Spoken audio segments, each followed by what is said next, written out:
10 o'clock on the dot. Good morning, everybody, and welcome to our second webinar and virtual open house and ZBrush tutorial. That's a mouthful.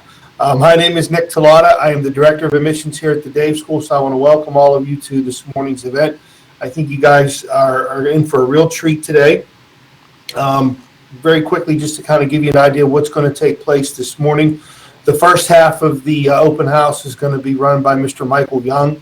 Mr. Young is one of our instructors who is going to show you and give you a tutorial on how to manipulate and use ZBrush, which some of you may or may not have already done so in the past.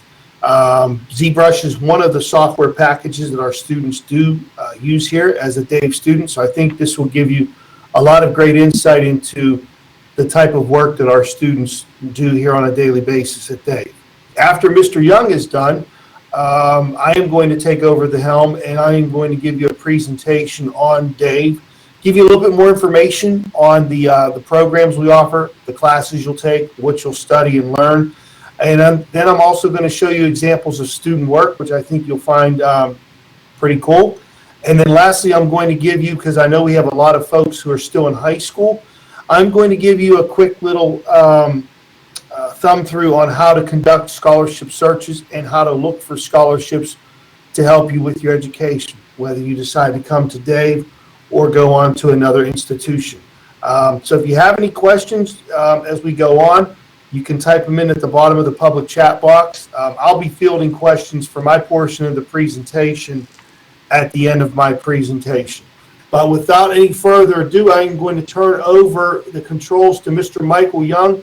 Mike, you have it, the comm, my friend. Now unmuted. Hello. How's everybody doing today? Great. Thanks, Mike.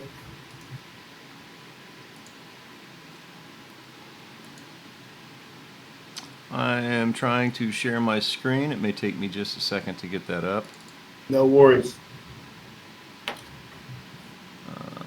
And while Mike is getting set up, I do see Braden and Fernando just joined us.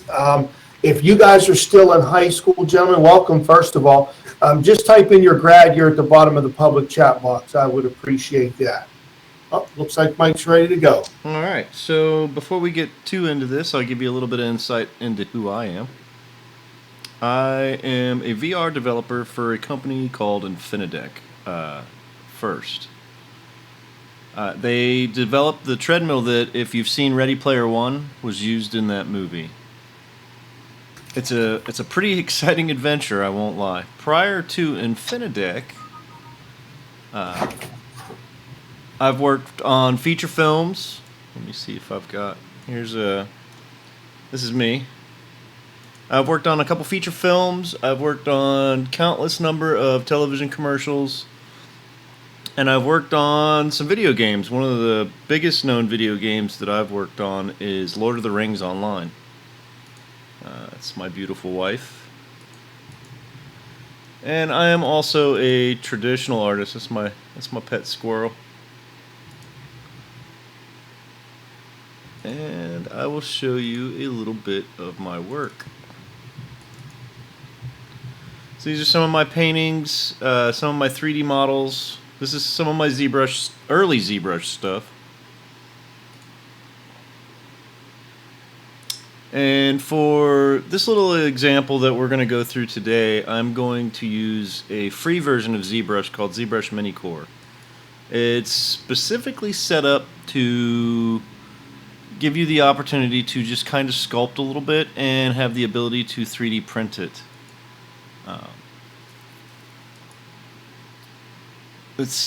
It's got a limited set of tools geared just towards sculpting.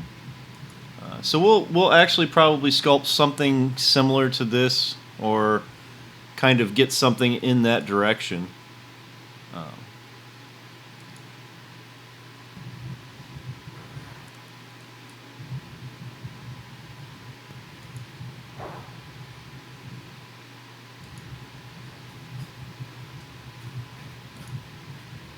This is a toy line I worked on when I was working for a company called Megaton 3D.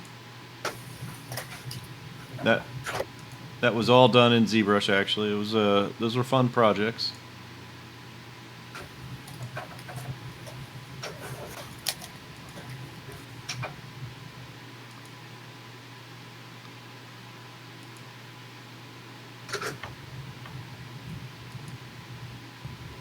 These were fun projects too. But this is the reference that I was given to work on the toys.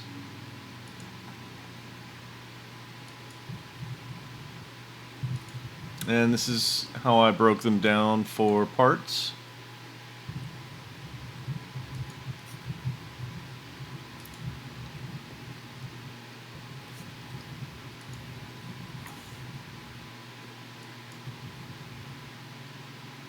And some of the different image maps used on some of the models that I've worked on.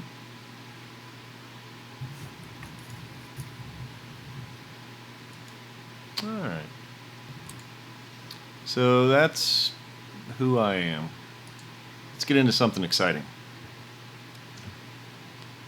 So, have any of you used ZBrush or ZBrush Mini Core prior to this?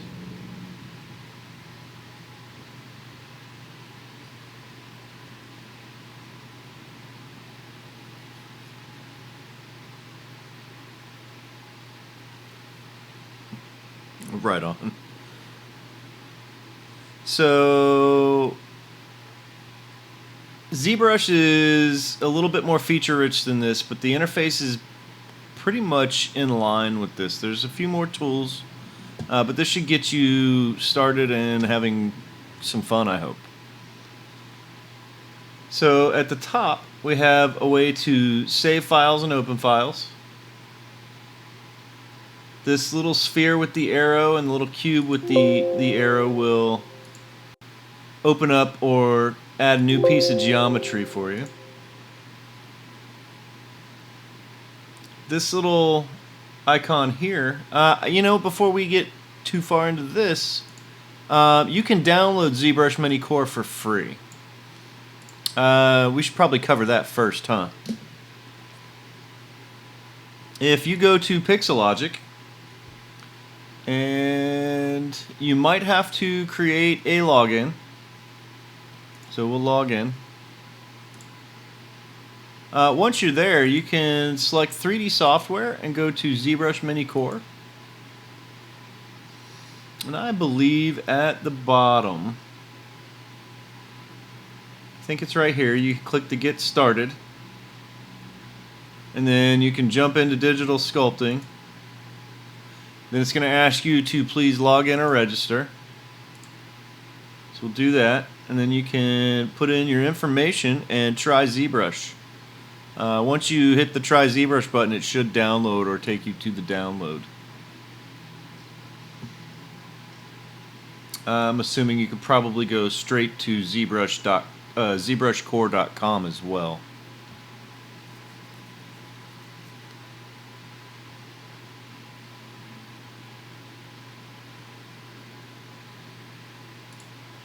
Alright, so now we'll go through the interface and we'll have a little bit of fun with this. So just to start from the beginning, this is your save and open. This will create a new piece of geometry or a new file, either using a sphere or a block. This is symmetry. With that turned on, you can sculpt on both sides. With it turned off, you can do a little bit of asymmetry. And I'm just going to hit Control-Z a few times. Your draw size is right here. And if you notice when I hover over stuff, sometimes it has a little letter button next to it. That's the hotkey to turn symmetry on and off. Or for this, you can press S and just adjust the size of your brush. Intensity, so the strength of what we're doing here.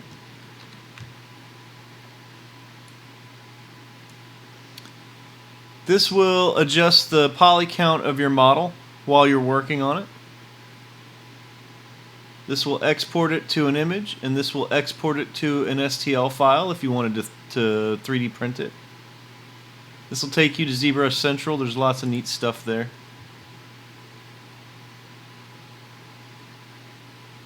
Show you other people's works. I believe once you log in, you can get access to different training videos as well, and you can upgrade it. Over on the right, we have perspective. So this takes us into a perspective view. It's a little bit more noticeable when we have something other than just a perfect sphere. So when I bounce in and out of perspective, this takes me into what we call an orthographic view. So it's like a camera without depth looking straight on. Once I add perspective, it tries to give you a bit of real-world depth.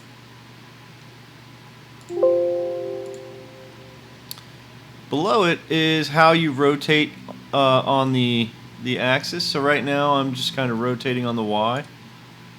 If I turn X, Y, and Z on, I can rotate in all directions. It'll be a little bit more obvious once we have something to see in here. So we'll just leave it at its defaults to start. Local transformations. I don't have a good way of explaining that right this minute, so hopefully before the end of the video, when we have a little bit more sculpted, we'll be able to see what's going on with that. With our floor, if we click that on, there's a little tiny letters next to it. You can see X, Y, and Z. Hopefully that's coming through on your monitor, but Y is up and down in ZBrush, and it puts a grid plane on the floor at the bottom of the model.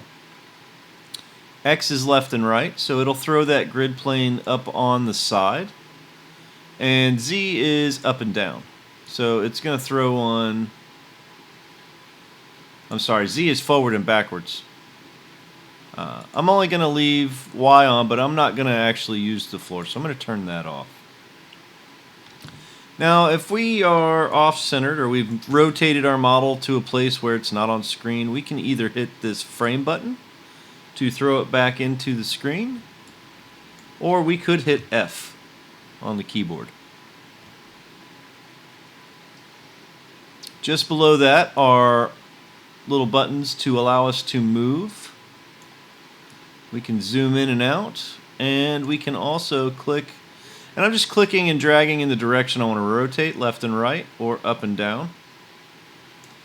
With zoom, I'm left clicking and dragging up and down. And with move, I'm just left clicking and dragging wherever I want to move it. A couple of hotkeys for that. If I press Alt and left click, I can move that around the screen. If I press Alt, left click, and then let go of the Alt button, and then move up and down, I can zoom. And if I just left click an empty space, I can rotate. And you'll notice this little guy is rotating around as I'm doing this.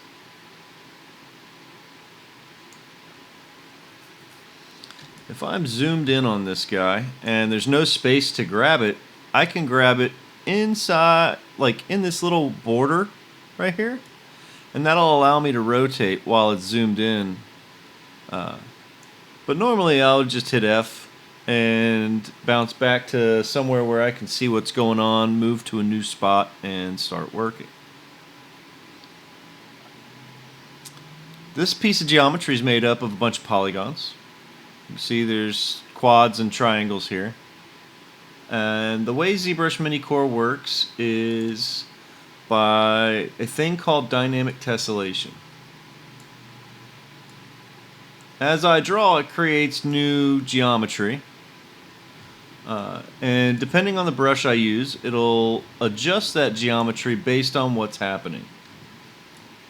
So as I carve in or I sculpt out, it's going to add geometry to keep that as smooth as possible.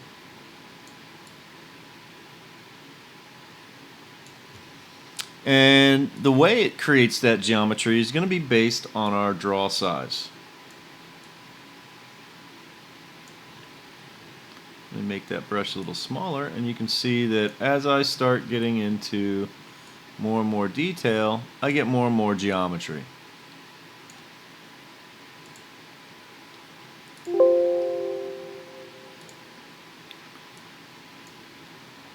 Over here on the top left is a handful of brushes. So we have a standard brush, which is basically just, let me see. Basically, well, I'll just show you. It just kind of moves the geometry. Now, I say move, it's still creating new polygons, but it just kind of moves it out in a soft, along the normal direction. So what I mean by normal is each polygon has a invisible line that shoots out of it. I'm going to open up Photoshop real quick, just to help me explain some stuff. But each polygon has a line that shoots out of it invisibly from the middle, and that defines what we call the normal direction.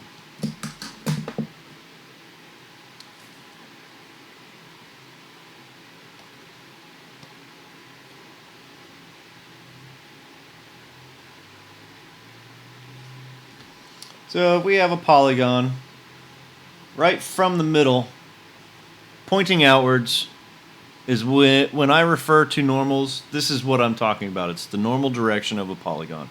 Now, not only does a polygon have it, but so do vertices. So a polygon is made up of vertices, and each one of them has a direction as well. And it's usually very similar to the polygon direction, unless you're going around a curve. And if you were, your normals would be something like that for your points. Hopefully that makes sense. So the standard is moving it out soft on the normals. Clay buildup is working like a strip of clay. So if you have ever done any traditional sculpting, you would lay down some clay and then you would smooth it out. Inflate will take whatever's there and just kind of pump it up. Pinch will try to pinch those or crease those. Move will move that geometry, whatever's within that range of the draw cursor. Snake hook is kind of fun to play with, but sometimes gives you really gross results. But it's definitely a fun brush to play with. I'm going to undo this a bunch of times. The slash brush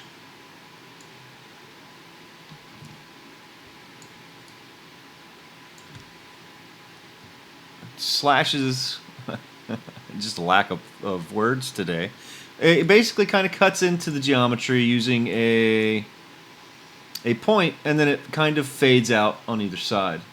And your polish brush will kind of flatten stuff or polish stuff smooth. So I'm going to undo this as well. Let's get back to there. Right below all that is a bunch of color options, so we can pick colors for our material. And below that is a series of materials. This is your default gray or your matte cap gray.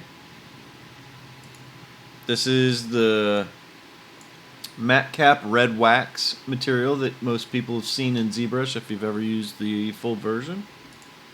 You've got a basic material, which is almost all of these materials over here are a variation of this basic material. We've got a toy plastic and a skin shade, a gold, flat, which shows you all your color without lighting information, and a foil. I'm just going to use the basic one for most of what we're doing. And before we get started, does anybody have any questions?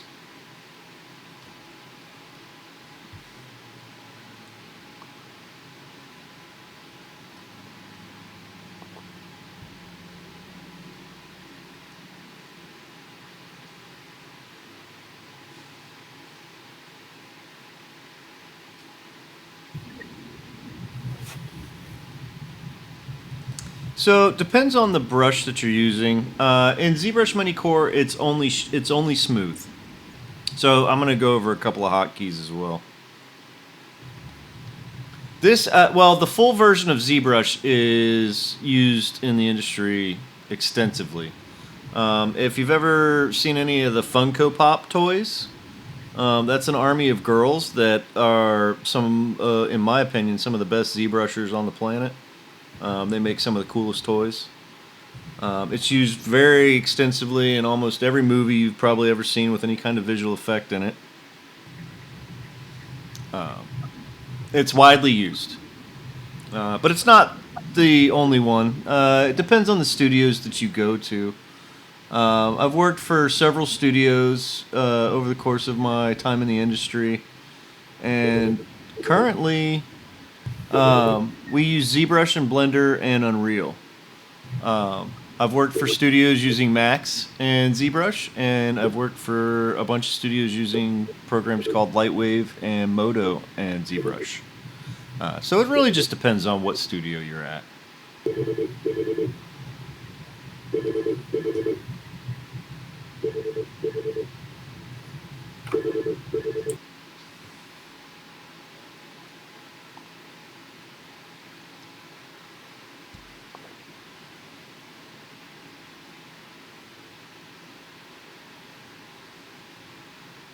So back to Locke's question.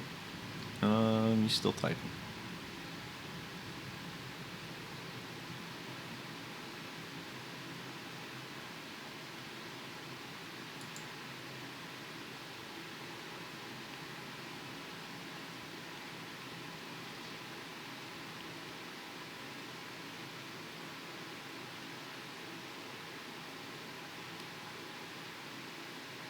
I did. I painted most of those textures in ZBrush, but we also use a couple of different programs. One is called Substance Painter, and another is called Quixel Mixer.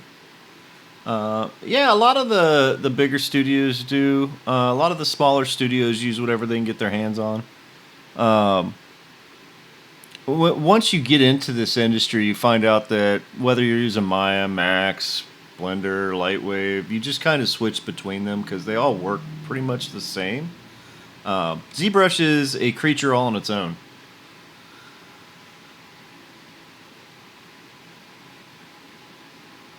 So I'm going to cover some hotkeys real quick that I'm going to be using quite a bit. And I'll try to tell you when I'm using them. Sometimes I get into work and then I forget. Shift smooths. The open brackets and the closed brackets will adjust the brush size as well.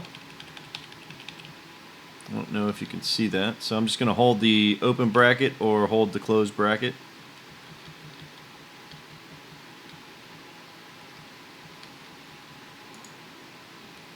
So Alt key will carve depending on the brush. So with the standard, the clay brush, the inflate, the pinch, and the snake hook, it'll when you're pressing Alt, it'll carve. With the slash, if you're pressing Alt, it'll kind of pull it out rather than carve it in. So it's basically an opposite. So if I'm doing something and then all of a sudden I'm doing the exact opposite of that, I'm probably pressing Alt. But I will try to give you as much insight into what buttons I'm pushing as I'm pushing them.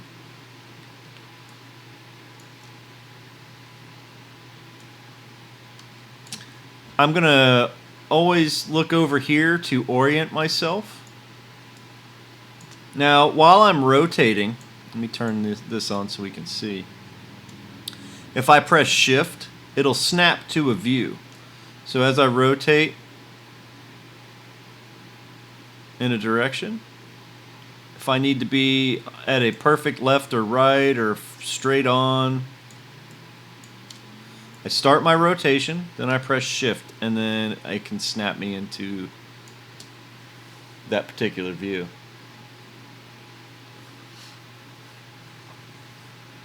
So when I'm sculpting, I'm usually using a bunch of reference. I made a bunch of reference for myself a while back, and I just recently updated it.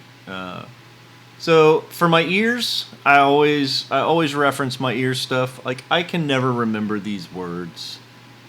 I know that these things exist because of these words, but Latin is definitely not where I shine. So I'll probably refer to it as this thing that goes around the outside of the ear, or this little Y shape inside the ear, or I call this the conch of the ear. That doesn't necessarily mean I'm saying that correctly. I'm really good at drawing and sculpting, and not so much grammar. But I will try my best. Anatomy is big when it comes to sculpting humans. Again, I kind of know what these are because I've been doing this for a while, but I refer to them as this nodule next to the mouth, or usually I don't use the Latin terms. If I were to say zygomaticus minor, almost everybody that I know on this planet would probably look at me like I was weird. But I use reference. You can Google facial anatomy or human anatomy, muscular structure, muscle arm anatomy, and get the reference that you're probably going to need. Over time, if you save that reference, you'll be able to have a good library of stuff that you can just quickly reference. So I've put together this for me when I'm working, and I usually throw it on one of my other monitors. And when I'm sculpting, I usually have some kind of a reference to show me what I'm going to do. This particular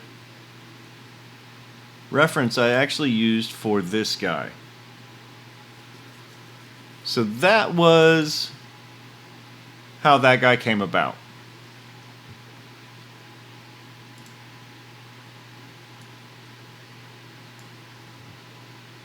Now when I'm sculpting, he could be, or Viking. He might make a better dwarf. I use the move tool quite extensively.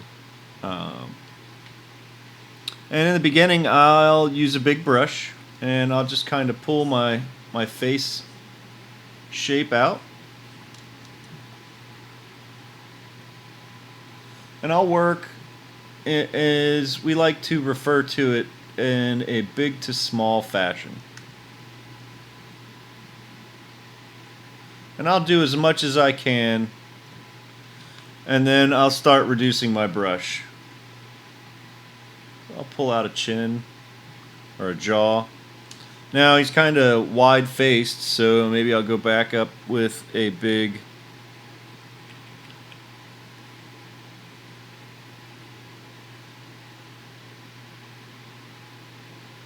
I'll just start shaping this. Now, one disadvantage that ZBrush Mini Core has, it doesn't give me a way to throw in my reference into the background. They did this on purpose. They want you to buy their other programs. So at the Dave School, we teach the full version. For this little demonstration, we chose to use the free version so that you didn't have to spend $1,000 to get into this sculpting program. I'm going to use the clay build-up brush quite a bit as well. And I'm going to make my brush smaller. I'm just using the open brackets and the closed brackets. And in order to get started, I'm going to create a line for the brow. Then I'm going to carve in a line for the eye area. Maybe I'll carve out a nose. I'm just going to do a little T, all right? And right below the nose, I'm going to do something that we tend to call the barrel of the mouth. I'm just going to pull it out some. I'm going to give myself a little bit of a chin. And I'll probably do a little backward C shape here for where I'm going to put the ears.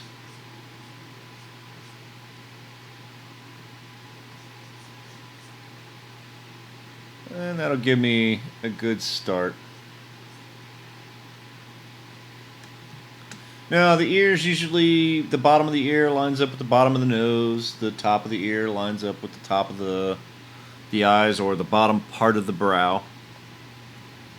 I might want some cheekbones here, so I'm just going to quickly sketch those in. I'm going to press Alt and carve out this little area right here below the cheeks. And then I might just press Shift and smooth that out. Just try to get that nice and smooth.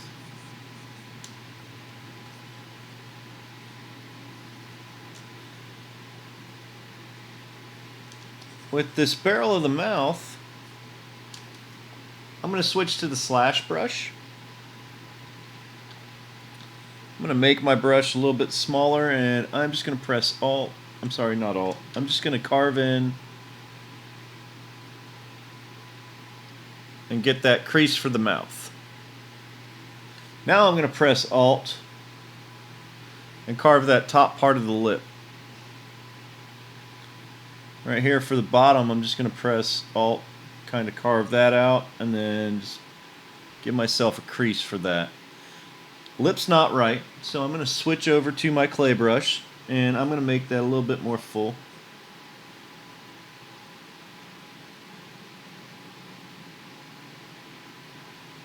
Maybe I'll do a little bit of cleanup there, carve that out. I got some muscles that fall right here, and I'm going to start moving stuff around. I'm going to make my brush a little bit bigger. And for this area right here next to the mouth, I'm just going to pull that back some, and then I'm going to make it a little smaller and pull it back some. So now it kind of wraps around. Let's say I'm going to press the Alt key while using the Move brush and just kind of pull that out along its normals. So now I have that curve that goes around that area. I am not using a mouse, sir. I am using a tablet. I use a Wacom brand tablet, but there's a bunch of different ones that you can use. Wacom actually makes a relatively inexpensive one that I used for quite some time. It's only 79 bucks at Best Buy. You can probably get it off of Amazon. I have no idea about these. I've never used them. I don't know if they're any good. I am very brand specific when it comes to my tablets. So outside of the Wacom company, I couldn't give you any kind of insight on to whether or not it's a good one because I've only used Wacom. But I have used these extensively. They're awesome. What I am currently using right now is one of these. I'm sorry, it's not that one. It's this one.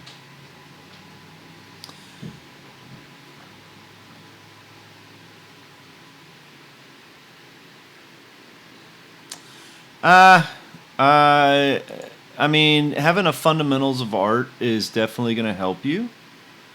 As far as realism, I guess so. I prefer cartoons. I'm not going to lie. As long as I've worked in the industry, I have rarely gotten to work in a cartoon style. Most of what I've done has been...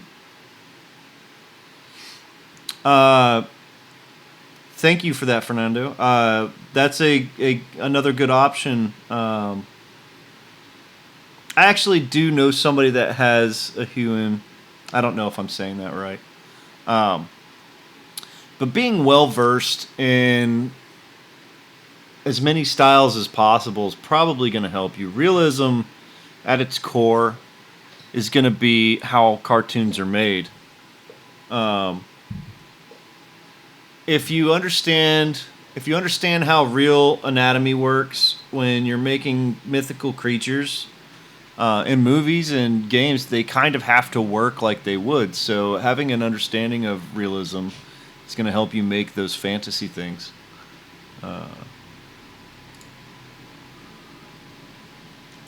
Hopefully that was a good enough answer.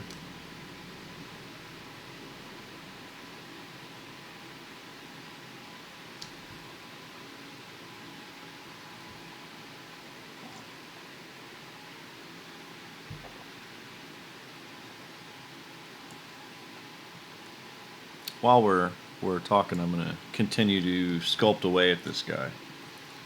So I'm going to switch back to my clay buildup brush.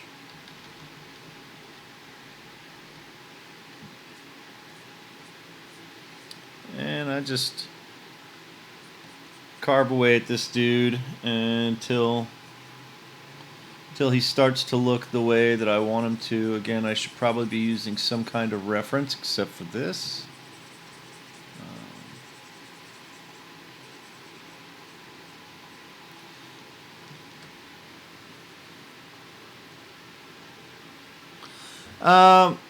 If you do something 100 times, you should be 100 times better at it.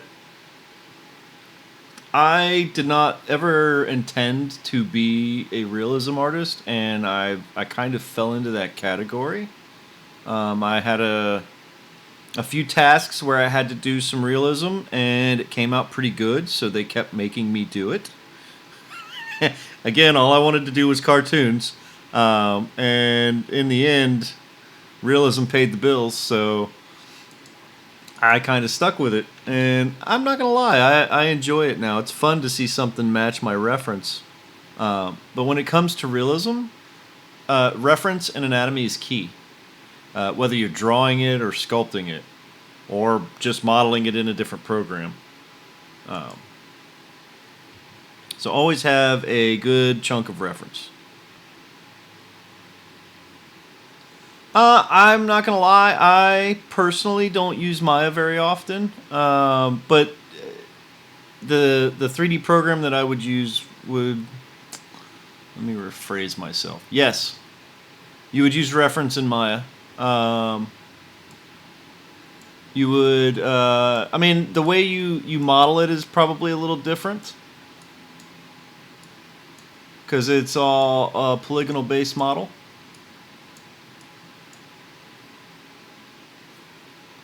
I guess is how I should say that. Once this guy would be done with the sculpt, we would either take him into Maya and topologize him, and that would be to make him a low poly version, because he's going to be dense when we're done with him. Or we could do it in ZBrush or any of the other 3D programs. I try to be software agnostic outside of ZBrush. I found that if I'm versatile and can kind of jump between all of them, I am a bigger asset to most of these companies. I think, the Dave School teaches Maya because a lot of the employers that are out there right now are looking for Maya artists. But this changes throughout it'll change throughout the course of your time in the industry. So once you learn one, being able to jump from one to another is key. And I can speak for all of the instructors at the Dave School when I say when they teach you how to 3D model, they're teaching you how to do it in every program. What they're not teaching you how to do is what hotkeys other programs use and how to navigate in other ones. So once you learn how to 3D model in a 3D program, the key to quickly learning other 3D softwares is what's the terminology they use to do the thing I want to do? How do I navigate the 3D workspace, and how do I navigate the interface? And what are the hotkeys? So once you've learned a 3D program, and I'm speaking about Maya, Max, Softimage, Blender, Lightwave, any of those. Once you've learned one, Knowing those three things, how to navigate, what the hotkeys are, and what the other softwares are referring to, you can quickly, within a couple of weeks, switch from one software to another. Another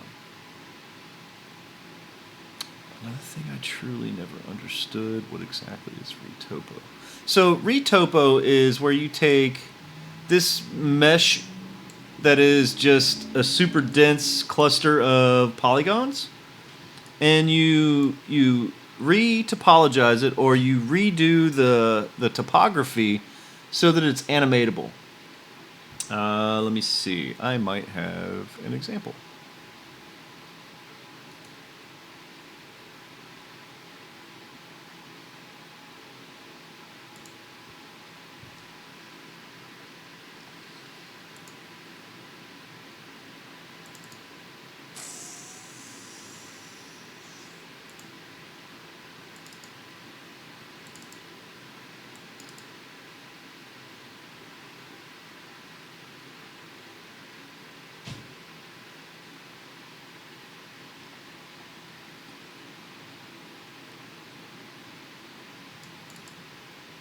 I do have an example.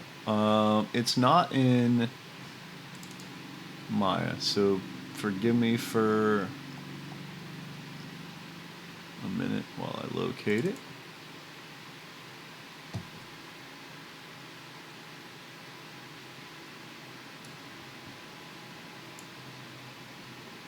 Where did it go?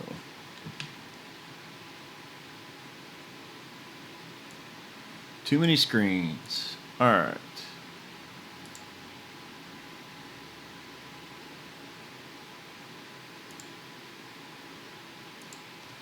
So once I get the sculpt done, I would re-topologize it so that, let me turn all this hair off, that I can see a good flow for animation. So I would be able to make the eyes blink. I would be able to open and close the mouth, do what we call in Maya blend shapes, or morphs. It's not necessarily lower quality as much as it is a more maybe an anatomical flow of polygons, so that you can weight paint. You can again add blend shapes or morphs. You can UV map and project that texture onto this. Some animators call it the animation cage. In a game environment, this is a game model and not your dense high poly mesh. I'm going to close this out. How are we doing on time? I only have a few minutes left, and then I'm going to have to pass this back to Nick. So I'm going to get into a little bit more of this so we can kind of have something a little bit fun to look at. Again, I'm going to use the clay build-up brush, and I'm just going to create some shapes for the eyes. So I'm going to make, probably going to go ahead and use the move brush as well.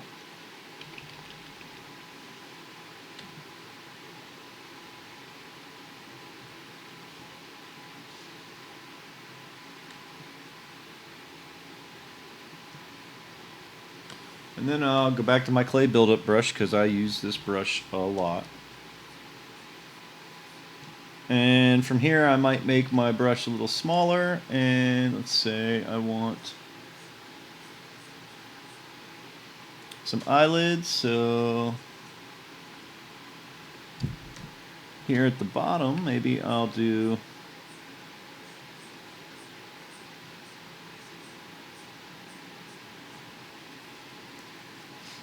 kind of rushing through this guy, but I would get, the stuff that is there on him anatomically. We got some meat that hangs out below this brow over here, so I might put that in there. Let's beef these brows up a little bit. Maybe he's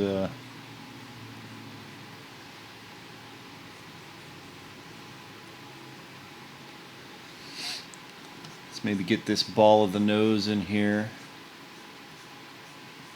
The thing that's going to really make your models look good or not is your anatomical reference. I'm going to move this and start shaping this nose. I say it a lot, but it's the truth. The better your anatomy reference, the better off your model's going to look. I'm just going to do some subtle movements to get him looking the way I want. Maybe I'll pull that out.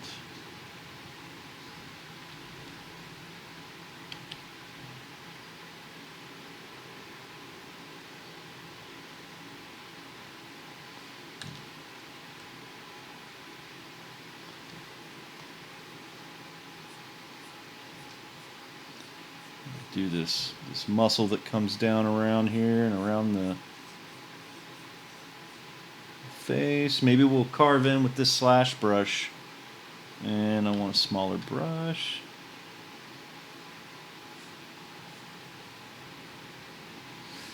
And then I'll smooth it out because I don't want it to be as sharp as that. And maybe I'll make it bigger for some of these areas here. Smooth that out a little bit.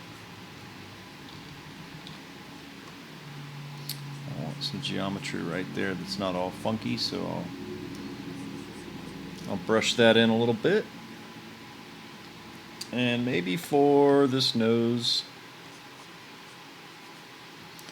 I'm going to make my brush smaller, and I'm going to press Alt and just carve in some nostril area. Maybe I'll smooth that out a little bit.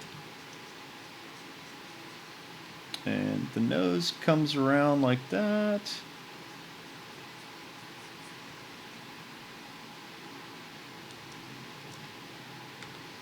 And maybe we have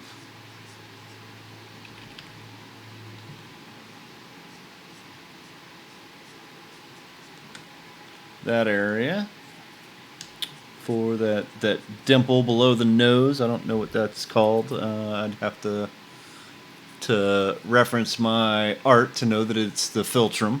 It doesn't matter how many times I do it.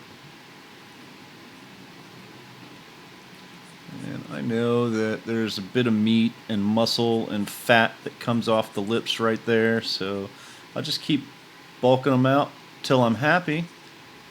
And I'll use that slash brush to get in there and carve in. Maybe I'll go back to that clay buildup brush and kind of work that in there. I know there's that nodule right here that comes up onto the mouth. And how are we doing? Oh, thanks, guys. We got about 10 minutes left, maybe a little bit more than 10 minutes. All right, so I'll pull this chin out some because I don't like the way the geometry looks there. Maybe I wanted a dimple. I'll carve it back in if I do. I see that my face is a little short right here, so maybe I'll pull this out a little bit. And I'll tuck that chin up like that. Maybe I'll pull this out a little bit. Now I need some geometry for the neck, and I'm gonna do the ears first so we can see how I would work on these things. So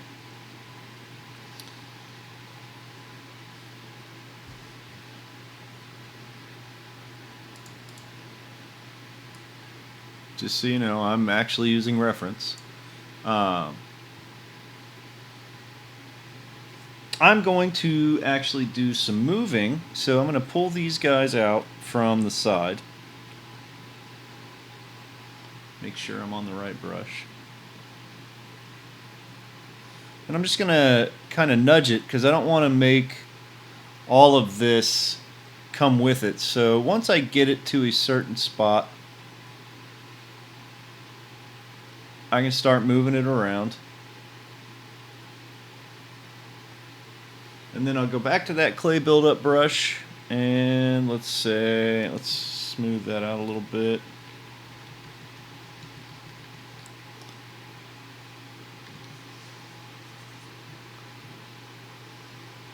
I'm going to carve in,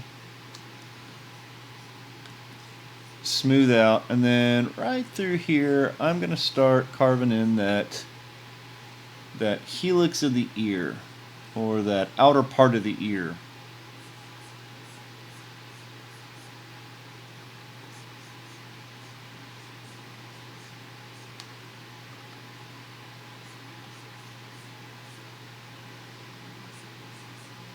Now, there's 101 ways to do what we're doing. I'll put in that tragus area. And in every program, it's slightly different. But the anatomy never changes. If you were to rig this model, would you have to recreate the eyes and mouth? No, I would. This would be very specific to maybe 3D printing. For animation, I would need eyeballs that are separate, and ZBrush Mini Core doesn't give you the option to have multiple pieces of geometry in there. It's really just meant for sculpting and printing. What we teach at the Dave School is more modeling for animation in games. We do get into sculpting and stuff, but then you would want to, like we were talking about before, go through and do the retopology so that you could animate it. I'm going to move this ear around so that it looks more ear-like.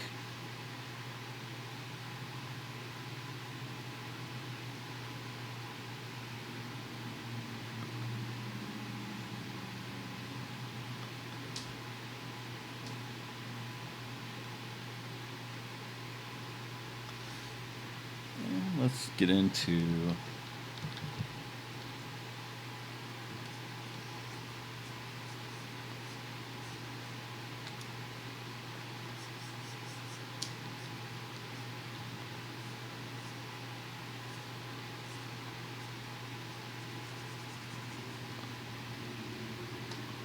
Maybe I want that slash brush to kind of get in there and carve that.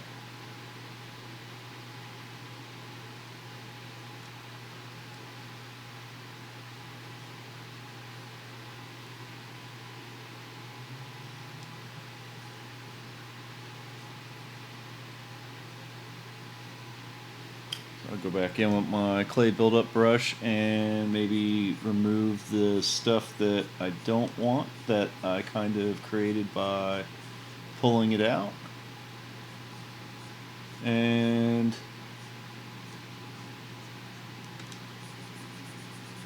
just smooth it back out. I'm not afraid to smooth out all the details that I might have put in and just put them back.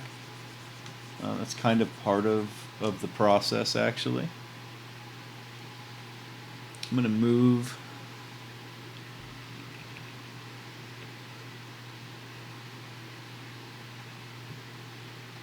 I think that's going to be good for the example, but I definitely want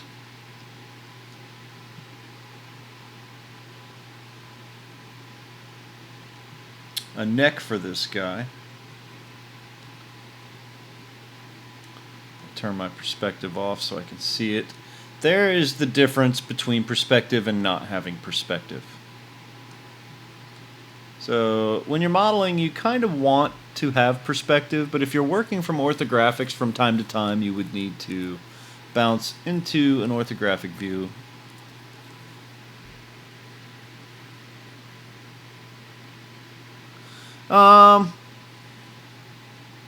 They're neat.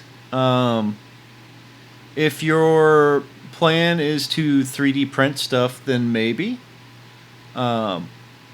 I have a couple, and I'm not going to lie, I really enjoy them. But it depends on what you're doing in the industry. If you're modeling for animation, it might be nice to be able to print your stuff out to look at it. If you're an animator, it's probably not going to be anything you would need to use. But that's That's a good question with a very open-ended answer.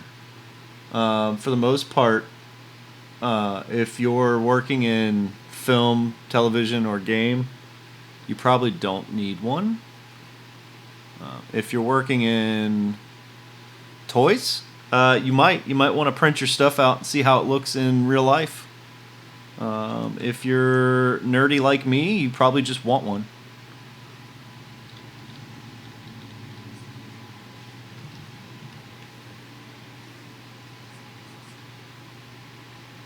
So let's get a neck on this guy. So what I'm going to do is I'm probably going to make this area his neck.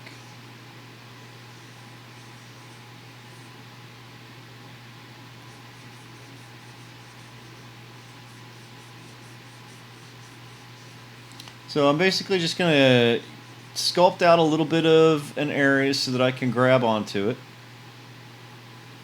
Then I'll use that move brush and I'll find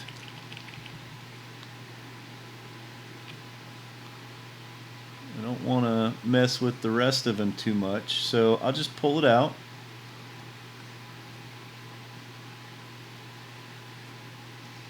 Now for here, let's give him some width. So I'm just going to pull some shoulders out.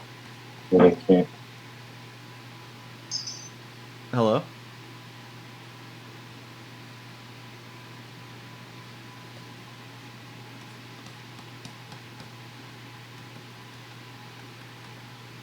So I'll pull that out. Maybe I need that to be a little bit more forward. So we'll just move it up.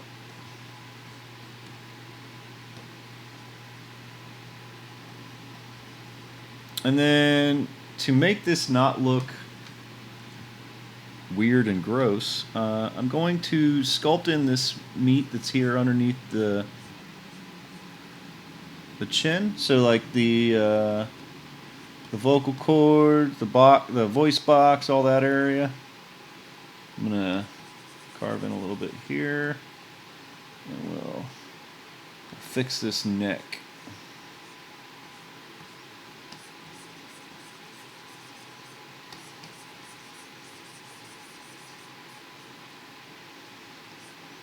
So we'll pull that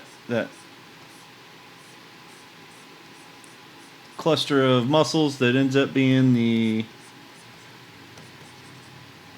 back of the neck that goes right into the back. And let's say we got some muscles that come across right here and they go into what we refer to as our collarbone.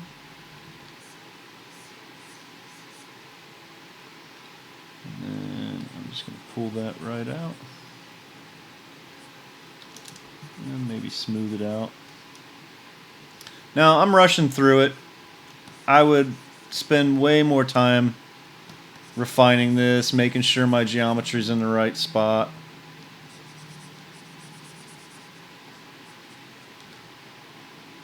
I think I need way more neck meat right through here. And I might want to move that down because that's not in the right spot.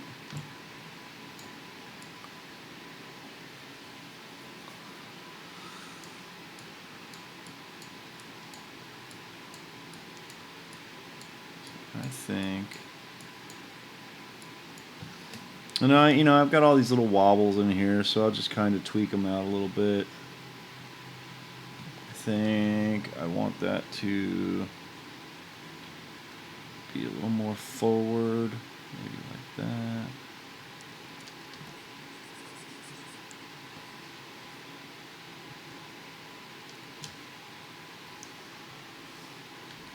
And I think I'm running out of time. I'm going to have to give this back to Nick, even though I'd rather do this than go to my job.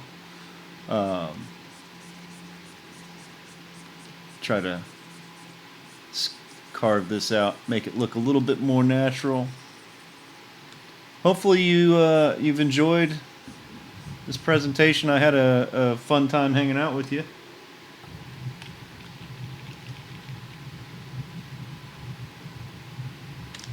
Looks great, Mike.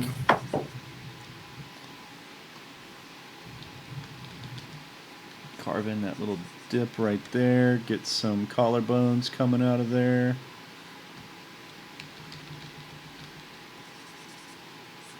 Get those guys right there attached. Maybe he's got an Adam's apple.